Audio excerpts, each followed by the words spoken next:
Just because I'm wearing a tank top doesn't mean I'm lifting weights. I was just giving credit where credit is due, and that is straight to your biceps. You can take a look at all the guys that Michael just talked about and who I was not fully listening to him on. Triple shimmy. Got him. And Fuentes hits a grounder behind the back rim by Stroman, but can he get it there in time? Just barely. We like to call them an egg Sammy here. Oh, yeah. We definitely don't do that here. Struck him out. Paying homage to Tommy Lasorda. The enthusiasm needs to get higher for that. It's hump day in baseball.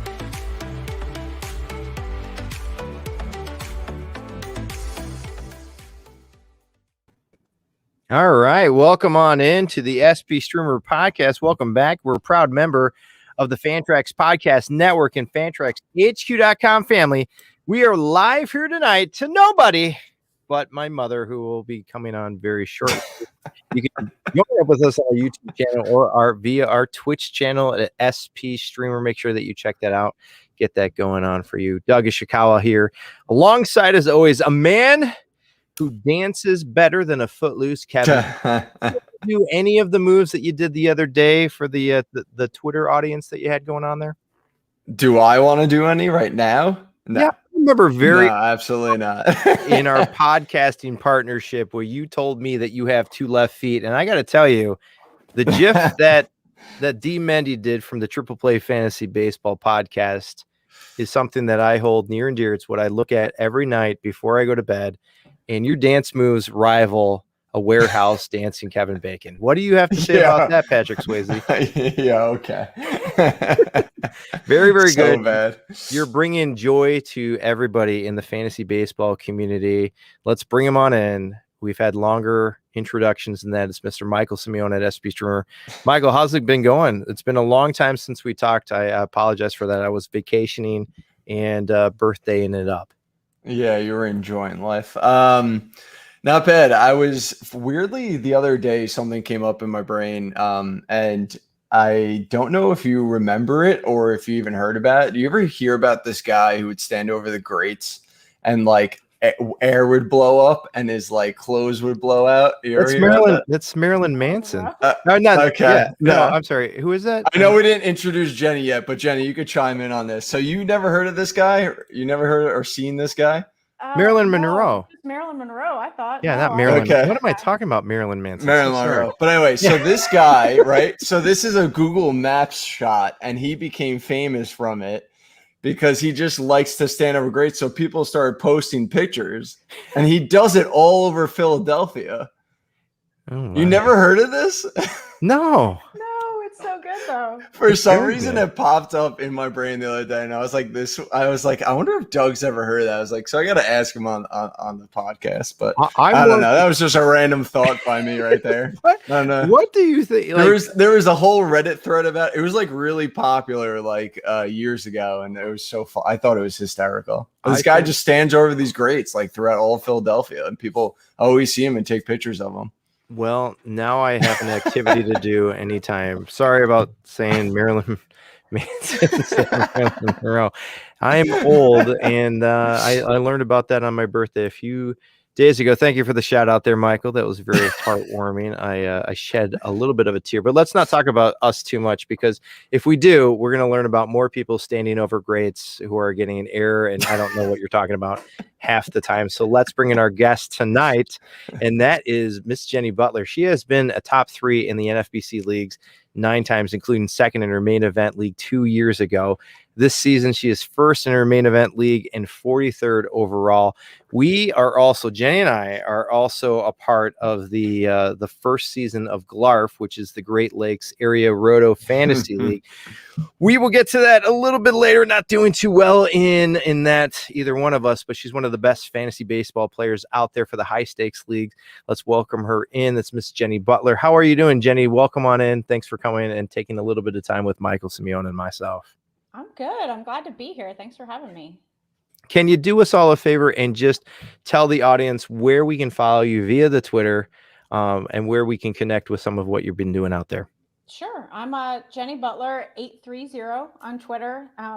that right now is pretty much where to find me. I would like to get into doing some writing, but I haven't yet. So hopefully coming up soon. All right, very good. In our Glarf League, let's get to it really quick here, right off the Well, top. let's Okay. not. We'll talk about a few of the people that we have in there. We have the great Michael Govier. He's in there as well. He's from the it's the Enrico Palazzo podcast. You all know him. He's probably the most creative man out there. He's in there. Lucas Berry is there. Carmen Mariano. Dave McDonald from the High Stakes Heat. Max Freeze. DVR. Mr. Derek Van Riper from the Athletic. He's turning it up in the 6th place. We have Dave Swan, Derek Rhodes, Mike Carter, John Fish. And then we have myself, Jenny, Jake Hollisker, working with Mr. Dave McDonald there. And then Zach Waxman from the Champagne podcast, their Draft Champions podcast. So, Jenny, what's going on with both of our teams right now before we get to any of the things that we have to cover here tonight? This league is really interesting. We were just talking before we started about how barren the waiver wire is, and I'm having to fill some empty spots.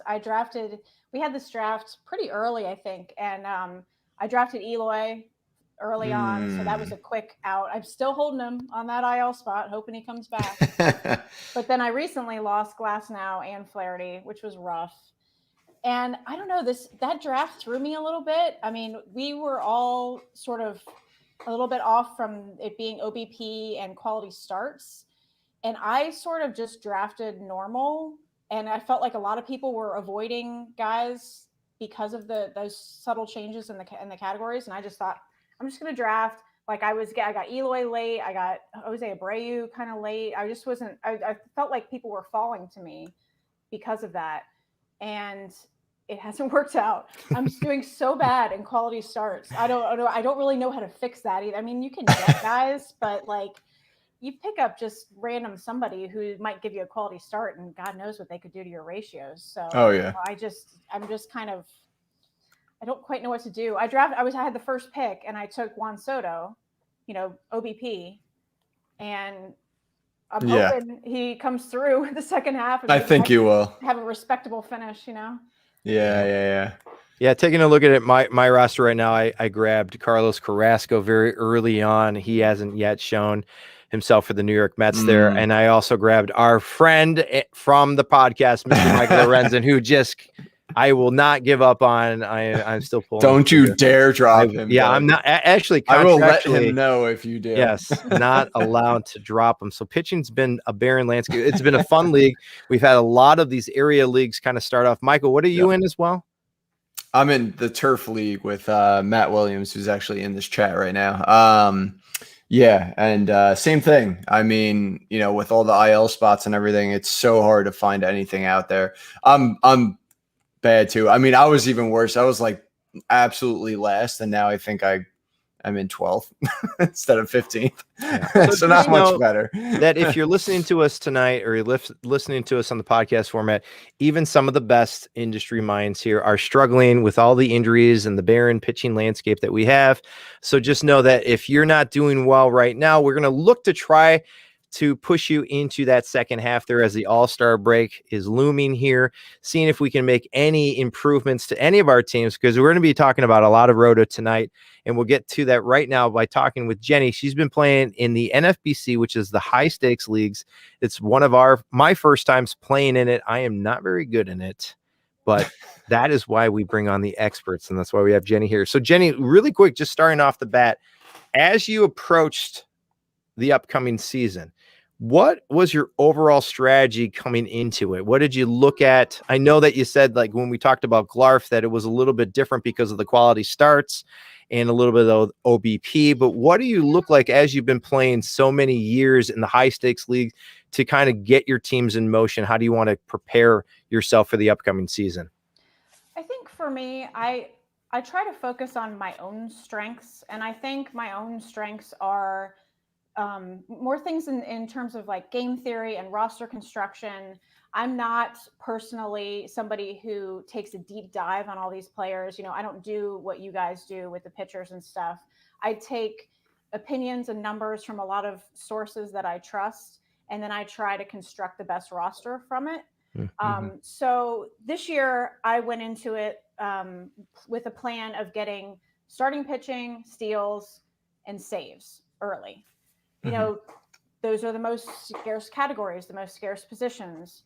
And I just thought, starting out that way, it just sort of do the best that I can in the first few rounds to get those stats and those positions, and then fill in later. So I tried very hard to just sort of target at the beginning and then let it see where it fell and then adjust from there and kind of, use, I don't use the Babs method per se, but I use a similar method on my own spreadsheet that just sort of has guys broken down by category contribution. And I just try to like piece together the best roster that I can. And for me, doing a lot of drafts helps with that. You just get used to where you can wait and where you need to jump ahead. So I think for me, I do a lot of draft champions, and I did quite a few best balls this year. And I think that helps a lot. You just sort of get used to where you're comfortable waiting or just jumping on somebody.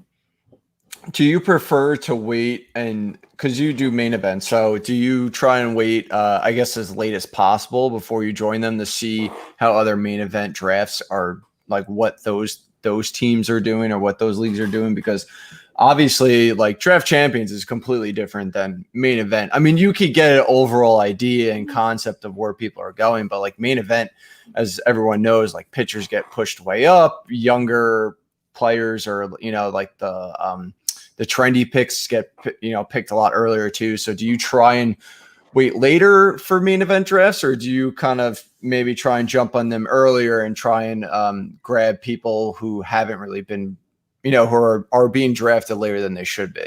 Yeah, well, main events, it's a little bit tricky. I mean, I don't exactly choose those dates because I try, other than 2020, to always draft live in Vegas. So those dates are kind of set. Last year, though, when we did have that option, I drafted on opening day. On opening day, they had that game started at like 7 o'clock, and my draft started right at that time. It started at 7. There was only one after it that started at 10. And it was interesting. Like, I drafted, Max Scherzer while he was pitching, which was odd. But I found, interestingly, that those last two drafts, mine and the one right after me, had a crazy number of people represented in the top of the overall standings. And I have no idea if that's a coincidence or if it's because we all had like the most up-to-date information, or, it just was a lot of, really top level people getting in those drafts. It did seem to be a lot of like heavy hitters. So it was good in that sense, but also, those were hard leagues with hard competition. So I was in the top 3 all season last year. And then the last, like the week before it ended, I dropped to 4th, and I dropped from 1st to 4th in the last 2 weeks. Oh man.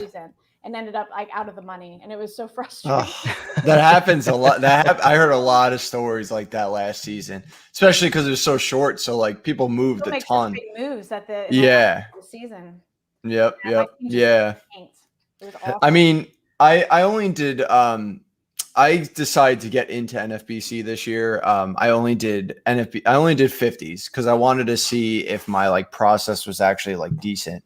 And so far pretty good. I mean, in most of them I'm like top, I think in like 4 or 5 of them, like top 4 right now, which is good. But my better teams also, kind of like you said, is like closer to the season and opening day. And I think it's really just because you just know so much more. You know who's gonna, likely or basically close at that point. Plus you're missing the injuries and late signings and stuff like that. So yeah, I found the same thing. I did a draft champions in like November that has like Edwin Encarnacion. Oh yeah. Guys that aren't even in the major. In November, it seemed crazy to think that Encarnacion wasn't going to get signed by somebody, but here he is, just sitting there on the roster for the rest of the which makes it horrible. Which makes it even crazier that you're doing so well this year, because the pitching landscape has been a mess, as we all know, and we're looking at the foreign substances and pitchers now having to deal with some of that's going on there right now. The closer carousel has been so ugly all over the map. It's been devastating. But so when you look at constructing a team on the fly, because DC and if nobody has ever played in a DC before, it's a kind of a draft and hold. So like you're not making any roster changes as the season progresses. So you kind of have to get lucky. So like if you grab an Edwin Encarnacion and he's not in the majors, I mean, that's kind of a lost spot for you. I mean, you do have a bench, but when you're looking at the main event leagues and you're looking to do FAAB on Sunday nights, which is the greatest night ever for many fantasy baseball players that are on the high stakes league, and you're looking at deciding on your bid amounts and how you want to add and construct your roster as it moves forward. What's your strategy look like? Do you track your league's previous bids to catch trends? Are you just looking to attack areas on your team that is still weak? Because give me any advice, because I'm still trying in TGFBI. The first FAAB leagues I was ever in were NFBC, so I've got kind of used to it. I'm just sort of enough practice, and you just sort of get used to generally what the bid amounts are going to be. I don't actually look at the bids from other players in my league. I probably should, but it's just something that, you can only have so much on your plate. Yeah. So I don't, but I do keep track of how much money everyone in the league has left. I tried to stay, especially this year, I tried very hard to stay out of the fray of all this spending. I put in moderate bids across the board, and if I got the fourth or fifth guy on my conditional list, then so be it, as long as he fit the needs of what I was looking for.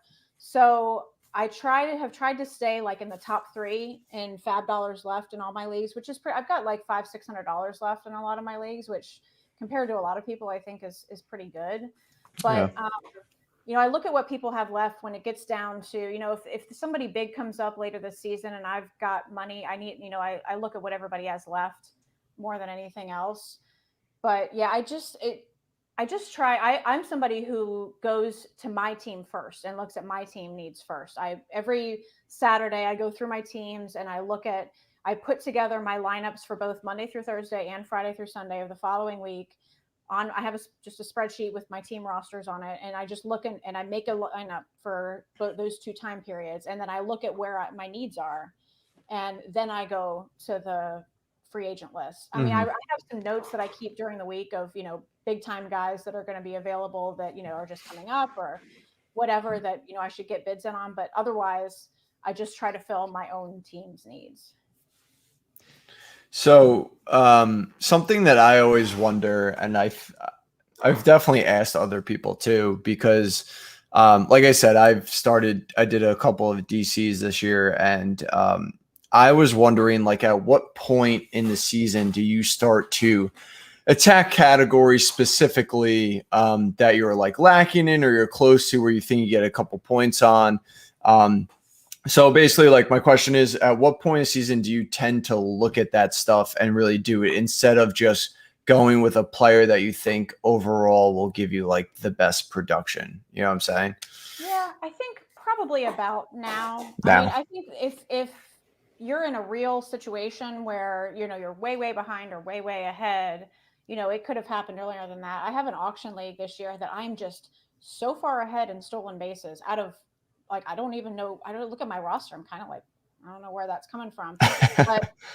But I've been benching Garrett Hampson for the last like 5 weeks. I don't want to drop him, but I also like, that's more of what he provides. So I just put somebody else in instead of him. So I really try, especially this year with all the injuries, I've been trying to keep my bench as healthy as possible. And I know that's not always easy. You have guys that you just can't drop. But if there's a guy who's questionable, I'm dropping him. And last week in the main event, I dropped Mike Moustakas, which I didn't want to do. I think I drafted him in like the 5th round. But I want to keep a healthy bench. And I want to, if I can, have some guys with complementary strengths on my bench, so I can just stream on and off of my bench to try to address those needs. Because if you go to the waiver wire, a lot of times, you need steals. You're going to get a guy who's going to hurt you in other places. Who's going to have a bad average. He's going to have no power. So if you can kind of get a good depth on your bench on your team, you can be better off than trying to just, if you start falling behind in wins and Ks and you're streaming,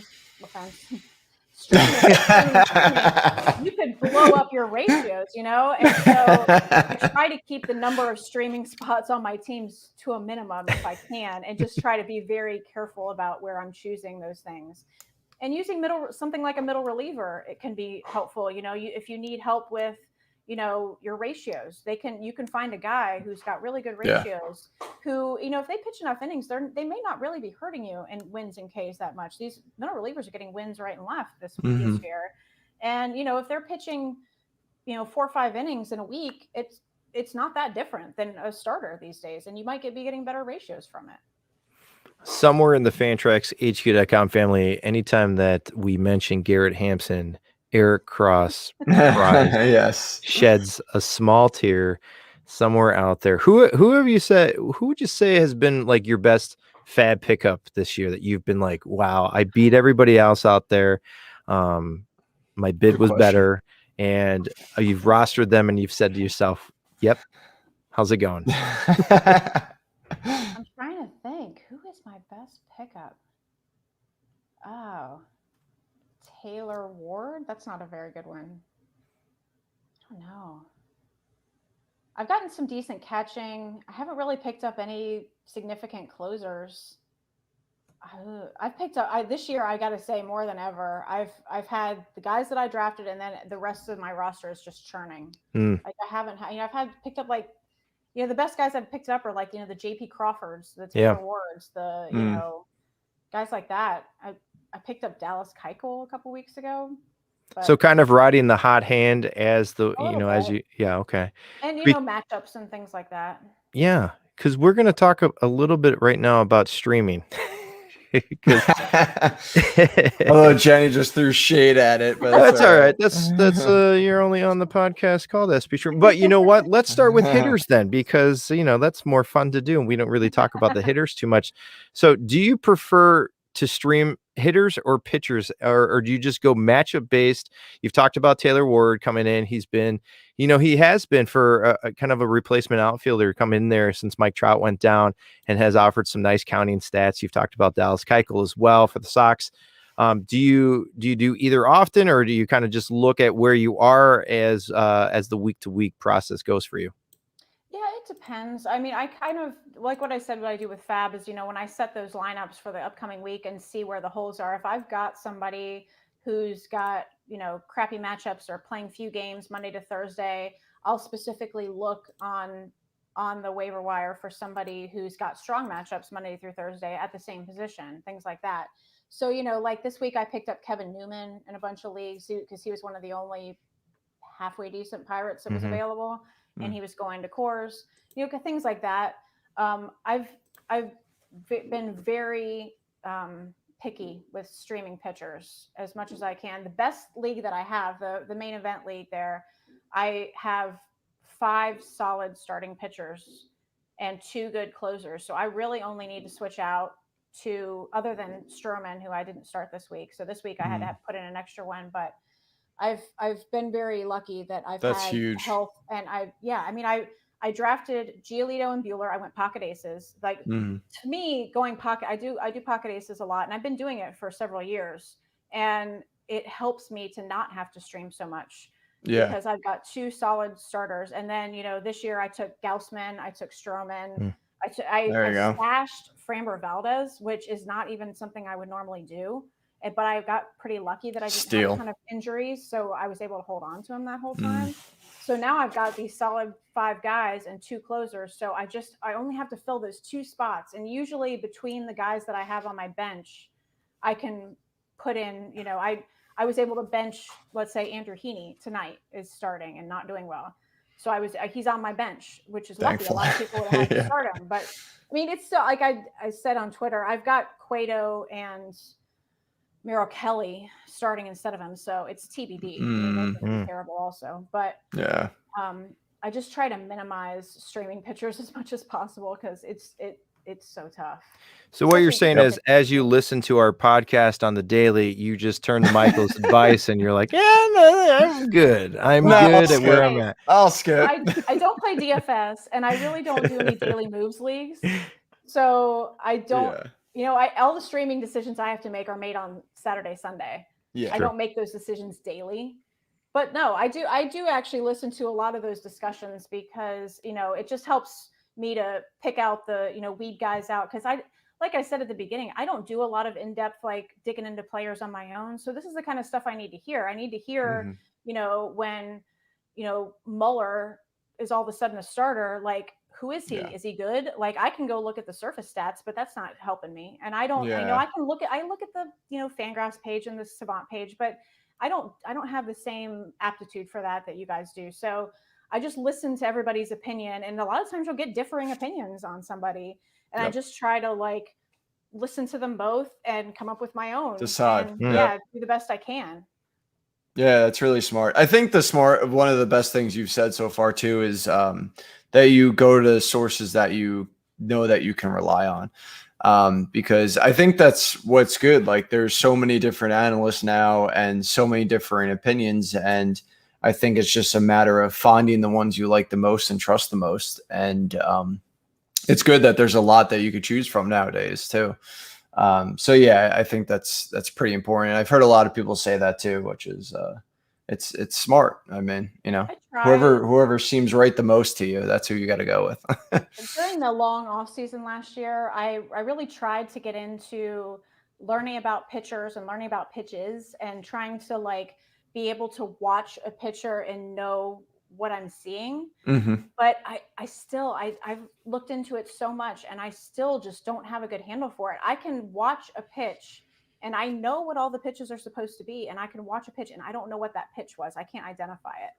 So I like to watch for situational stuff more than like the actual digging into pitch types and velocities, and I let some of that analysis come to me. But I like to watch, like, was there an error that caused this inning to be extended? Was there, like, what was the situation when this happened, especially with like relievers? What was the situation when this guy came in and stuff like that, more than like trying to dissect pitch by pitch. Yeah. That's why you have a Michael Simione in your life, because I don't want to do that either. I know. Let him do all the hard work. Let him do it. Then he gets to tell us, and then we take that advice. Yeah, that's very smart. I go to, besides the spstreamer.com website that everybody should be going and checking out, because we have some great writers over there, and Michael's great at leading us, and we're doing a great job this year with all of that. Yeah, you kind of have to bounce around a little bit, from what DVR does to what Nick Pollock does, what Paul Spoyer is saying.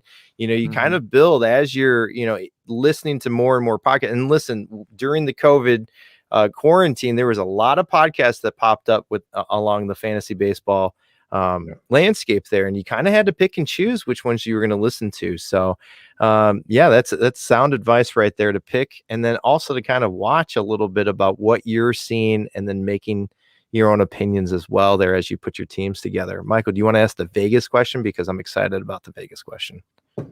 Yeah, so we wanted to ask you, what was your first Vegas main event experience like, and do you recommend that everyone should go at least once? If you have the means to do it, you absolutely need to do it. Yeah. I mean, in general, I'm just a really big fan of live drafts. I think they're not only more fun, I think they're easier in a way. When you're there live, you don't have that clock in front of you. And for me personally, a lot of times I draft with a single screen in front of me, which I know is unheard of. But I'm constantly flipping back and forth between my draft sheet and the draft room. So I'm constantly just spending time. I feel like I'm just spending all my time crossing off names. And I don't like that. But somehow when I'm live, I think everybody gets, you end up with more than a minute, because, you announce your pick. The facilitators that the NFBC has are great. They're walking around with, their little iPad, and they announce the pick loudly for everyone. And then it takes a little time for it to get entered into the system and go up on the board. And then the next person's clock starts. So usually I can have that name crossed off before the next person's clock even starts. And it's just such a crazy experience. The first couple of years I went, they had a first weekend and a second weekend. And the first 2 years I had to do the first weekend, which was not as big of an event, but it was still really interesting. And I still got to meet some people and got to meet like Greg and Tom, and they're great. And, but then 2019, and then this year I was live for, the big Saturday bonanza. It's a scene. Have either of you done it? I haven't, but I did go to New York City this year to help out. I helped out Rob. Yeah. My tag team partner. And That was cool. I mean, like it wasn't crazy. I went on, it was the Sunday I think I went to, so it wasn't as, I'm sure the day previous. Actually, I don't remember. Maybe it went Saturday. I don't remember. But anyway, but either way, just to like, even though I wasn't drafting, just being there with Rob, like it just maximizes the experience. It just makes it Absolutely. a completely different experience. And yeah, I got to meet some people in person, like Matt Modica and Frank Staff and stuff like that. So that was pretty cool. But like, yeah, Andy it's Hinkleman is awesome. sitting right next to me. Like, this is insane. Yeah. You know? Yeah. It's cool. Definitely cool. I loved it. Yeah. I'm only going to show up for the buffets. So if you could just point me towards where There's free food and alcohol at all the drafts. Michael, if you go, I will carry your bags for you and I will set up your laptop and then I will be on my way because sounds good. All right. Because we can hang around, you know, in the draft rooms and stuff. You can just kind of be a fly on the wall and, you know, it's fun. All right, maybe I'll do that with my buffet plate. We'll see how that all goes. What is it, Jenny? What is it going to take? Because I got an email the other day, and we've had the great Phil Dussault, the robot, on our podcast before. Genius. What is it going to take to catch Phil? He is fantastic. I DM'd him the other day because I just took a look at the overall standings, and I was looking at the category points because I was looking for myself. And I noticed at the top, he's got only like 175 category points in saves. He's essentially, he's not punting. He has one closer. I think he has like Iglesias, but you know, he's that far down in saves and still winning the overall. It's insane. If he gets hits on a closer, he's going to be unstoppable. I don't know what that system is. He makes it never fails. Like how does it avoid injuries? How does it do he's clearly way ahead of everybody else. That's all it is. He's just so smart. And 4 years ago and just dominates. So Doug, I don't know if you know, but I think as of the last time I looked, I didn't look today or I think yes, but Phil has 2 teams in the top 5. Top 5 overall. And he's also, I think, top 5 in the auction overall as well. Yesterday, I don't know. I think he's second now. He's second now, which is just like absurd. That's absurd. Yeah. He's so smart. He's been trading that lead with John Pausma, who I'm in that auction league, and John Pausma's like kicking all of our asses. He's another one. And, he's always up there. And Jenny, you want to hear how stupid I am? So we had Phil on this podcast. And I asked him, we talked a little bit about players and like, he doesn't like to give a lot away, obviously, but he did say 2 things. He said, one, he liked Votto, which Votto has been injured. But the second thing was he had Gausman as a top 10 starting pitcher. And I refuse to believe it because I don't think splitters can be that consistent. And I have 0 shares, didn't listen to him. And now I'm the idiot. I only have him on one team, and it's my good main event team. And it's somewhat of a fluke that I have him. I was not really targeting him either, but I was in that main event. I did the pocket aces, and then we were in like the 7th or 8th round, and I'm just looking at. I wanted a starting pitcher, and I'm like, I know some people like Gausman. Let's give him a try, you know. And all of a sudden, there you go. It's so much luck involved. So next offseason, I'm having Phil on, and next person he tells me, I am taking on every single team that I have. I don't care what I think about the person. And Jenny, if you want us to throw him some negative, DMs right into his box right there, we will do that to help you climb. Don't try worry. And throw him off a little. I have absolutely no problem trying to get the robot off course there. So if you need us to do so. He's a robot. Please let us do that. Maybe like an EMP, one of those. I might just shut him down. We'll see what Skynet does to him, but we'll see how that all works out. Schwarzenegger might come back, but let's shift gears here and get into one of the last topics of the night. We're making, when we look at the fantasy baseball community, we want to make it as inclusive as possible. And, Michael's had me on, he's brought me into the fray very warmly here. As we look at where we're at in 2021, more and more women have started to come into the sports and even fantasy baseball scene. What do you think that we could do to keep that trend continuing to climb and become even more inclusive as we move forward here? Yeah, I mean, I think, well, for starters, I think that from my experience, the fantasy baseball community especially is a very inclusive, very progressive community, especially compared to like, fantasy football or, things like that. They're just, I think it's funny. I wonder if it's just because we're a particularly nerdy group. We're the kids in school that we're the math nerds. Who we understand what it. We want to be included. We understand what it's like to not be included. So people I feel like have been very good about bringing it in, especially since we've gotten so many more young people all of a sudden. Yeah. Pitcher list, I think, has a lot to do with that, bringing in just so many people of so many different backgrounds. And it helps a lot to just sort of set the tone for the whole group.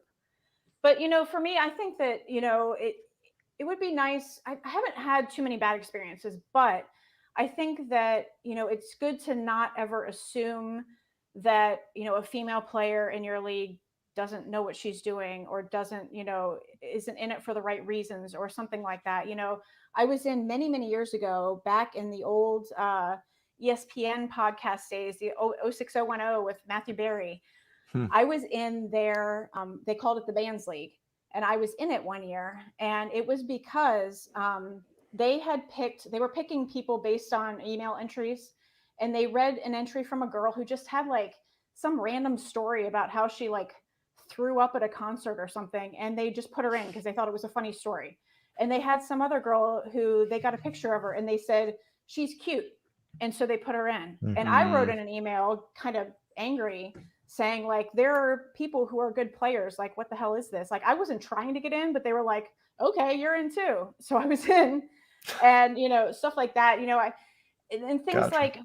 When I go to the main event, I'm in Vegas. I have my boyfriend with me, and he would be happy to sit with me and draft. He plays, but not really seriously. But I don't let him come with me because if the two of us are sitting at a table, I have a feeling that we'll automatically be assumed that he's the one with the team and I'm the girlfriend who's sitting there, Even though, I guess my name's on the placard, but you find that a lot just in life, things like, we go to a restaurant and I pay the check and they bring the credit card back and they put it down in front of him. Just things I feel like it would be assumed when people came up to talk to us that it was his team and not mine. So, it's things like that. It's good to get over. Just, if you're in a league with a female player, make sure that you're, if you're having discussions about trades or something, make sure that you are respectful of her intelligence about the game and don't do any of that mansplaining, things like that. Don't do a lot of, even if you would do it to a guy, it has a different connotation when you do it to a woman. If you're saying, this is why you should take this player, I'm going to tell you why I think you should take this trade. It has, it's demeaning, I guess.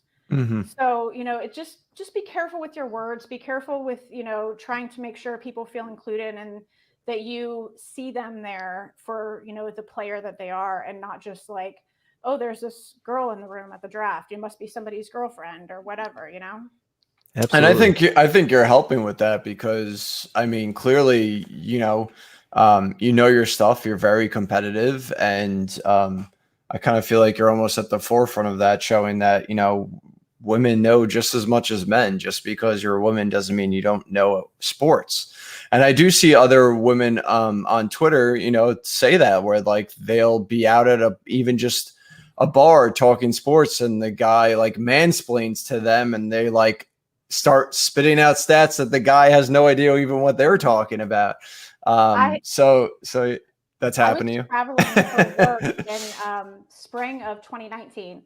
And I was in Baltimore traveling and I was sitting at a bar by myself eating dinner. And the guy at the bar next to me started talking to me. And I was looking at my iPad all the time. And he said, "What are you doing?" And I said, "I'm in the middle of a draft." And he laughed and he kind of patted me on the back and said, "Oh, honey, that can't be true. They haven't even started spring training yet." And I was just like, you're watching me sitting here doing this. So it's happening. And secondly, you obviously don't know anything if you're saying they can't be fantasy baseball drafts before spring training. Just butt out. I didn't ask you to give your opinion about it, It's just, it's just don't make assumptions, We will not get a buffet table with that guy because as somebody in the Glarf leagues, we have Sarah Sanchez in it right now. She is 7th in the league. Yeah. Jenny's in there. You've gone up and down in the league. I've stayed at the bottom. That's where I prefer to be. But I think that is where the fantasy baseball community as a whole is headed. I mean, it's an inclusive place. I mean, it's been probably one of the best things, to come into it and kind of be new to the whole scene, but seeing how inclusive everybody is on it, I think that we can only move forward. You're a huge part of that, Jenny. We do appreciate you hanging out with us tonight, giving us a little bit of the inside. And if you want to make a trade to move up, I was actually just looking at that right before we came on. because my team's pretty bad. We need to work together. We do. The standings. We do. And even if in the Glarf League, if we can't beat Phil Deso, let's just say that we're making a trade to beat Phil Deso. So that's something that we can kind of work towards here as we go along here in the second half. But you know what? Talking and looking at the roto, there is no, you can always move forward. You got to make those small changes in your roster. Take a look every single week. It is a process. I mean, when we talk about fantasy baseball, it's not fantasy football Sunday, set the lineup, see how it goes. It's a day-by-day process. You got to see week to week how everything goes. Got to be listening to some podcasts. Got to be reading some stuff out there, especially the sbstreamer.com website. But we do appreciate you being with us tonight. Michael, do you have an announcement that you want to make about me? Or do you want to do that tonight? Or are we just going to... That's on you, man. Oh, you said to me in the rundown that you did want to talk about it tonight, but I guess not. So it's up to you. Is it up to me? Well, I will be honest with you. This is probably one of the last podcasts that I will be on for the long term. Michael and I have been talking about this recently. We have not, SB Streamer Nation, we do love you and we do side hug you as much as we possibly can. But with 3 small children at home and at the times that we do this, I do need to take a little bit of time to do that, to be a father, to put them to bed and to hang out with them. But if you still want to follow me on Twitter, you still can do so for some GIFs. We will definitely have Doug on still. I will still be here. I I'm not going away entirely. Michael can't get rid of me that soon. I still haven't gone to his pool or done a dance move in front of him. So we have to make sure that those 2 things get accomplished first. We do need a dancing video. But please do make sure that we are still here. SPStreamer.com will be here throughout the entirety of the baseball season, giving you advice. You can still join in on the Discord. You can ask some questions 24/7. We have a whole new slew of writers. Get to know them. Josh St. Marie is doing a really fun contest right now with streaming hitters. Make sure that you get in on that. Give him a follow. Michael's still going to be on our Twitch channel every morning. He wakes up bright and early. He does 7 push-ups. He does 3 crunches, has a V8, and he gets out there and he gives you the best streaming advice, even though Jenny Butler might not listen to it, but that's not on her, that's on Michael. So that's going to be our show for today. I'll be back on as much as I possibly can, but as always, if you're listening on a platform that allows you to rate, review, or share us, it would be greatly appreciated. You can subscribe to the YouTube channel that we described, as well as the Twitch channel. Michael, we're going to do this again soon. Don't worry. We have something upcoming with both Mr. Chris Clegg, the Matthew McConaughey. Don't get too into Interstellar because you won't understand it. But Chris is his voice is as buttery as I don't know anything out there. It just makes me want to listen to Chris Clegg more. You should be listening to him, as well as Eric Ross on the Fantrax Tool Shed. We're going to be doing a little bit of a weekend podcast with them upcoming here in the next couple of weeks. We're working on it right now for you. Yeah. So please make sure to keep that on your dockets and make sure that you're following everything that we got going on at fantraxhq.com as well. For Michael Simione and Jenny Butler, I'm Doug Ishikawa. Hope that you have a great day, everybody. Thanks for hanging out with us. Go out there and make the second half yours in your fantasy baseball leagues. Take care, stay safe, and we will see you soon.